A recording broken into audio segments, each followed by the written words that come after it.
બનાસકાંઠાથી સમાચાર મળી રહ્યા છે। બનાસકાંઠા જિલ્લામાં વાતાવરણમાં પલટો આવ્યો છે। વહેલી સવારથી વાદળછાયું વાતાવરણ બનાસકાંઠામાં હાલ વાતાવરણમાં પલટો આવતા ખેડૂતો ચિંતાતુર જોવા મળી રહ્યા છે।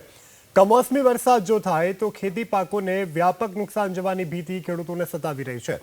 મહત્વનું છે કે હાલ ખેડૂતોના ખેતરમાં વિવિધ શાકભાજી સહિત હાલ જે રવિ પાકો છે તે ઊભા છે અને જો માવઠું થાય તો ખેડૂતોને નુકસાન જવાની ભીતિ સતાવી રહી છે। હાલ તો આકાશમાં વાદળો ઘેરાયા છે અને એકાએક વાતાવરણમાં પલટો આપ્યો છે। હવામાન વિભાગની આગાહી મુજબ ગતરોજ સાબરકાંઠામાં મોડી રાત્રે વરસાદ પડ્યો હતો, ત્યારે હવે બનાસકાંઠામાં અત્યારે વાદળછાયું વાતાવરણ। સાબરકાંઠામાં પડેલા માવઠાને કારણે ખેડૂતો ચિંતાતુર છે, ત્યાં હવે આ વાદળો ચિંતાના બનાસકાંઠાના ખેડૂતો માટે માથે પણ ઘેરાયા છે, કારણ કે હાલ વાતાવરણમાં પલટો આવ્યો છે અને જો કમોસમી વરસાદ પડે છે તો ખેડૂતોને ભારે નુકસાન થવાની શક્યતા છે।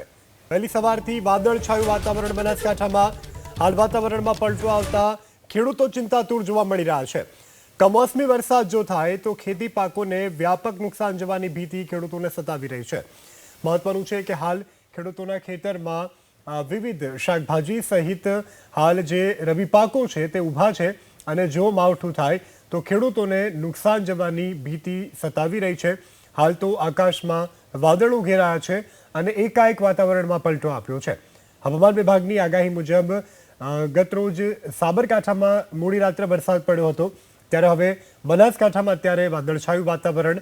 સાબરકાંઠામાં પડેલા માવઠાને કારણે ખેડૂતો ચિંતાતુર છે, ત્યાં હવે આ વાદળો ચિંતાના બનાસકાંઠાના ખેડૂતો માટે માથે પણ ઘેરાયા છે, કારણ કે હાલ વાતાવરણમાં પલટો આવ્યો છે અને જો કમોસમી વરસાદ પડે છે તો ખેડૂતોને ભારે નુકસાન થવાની શક્યતા છે।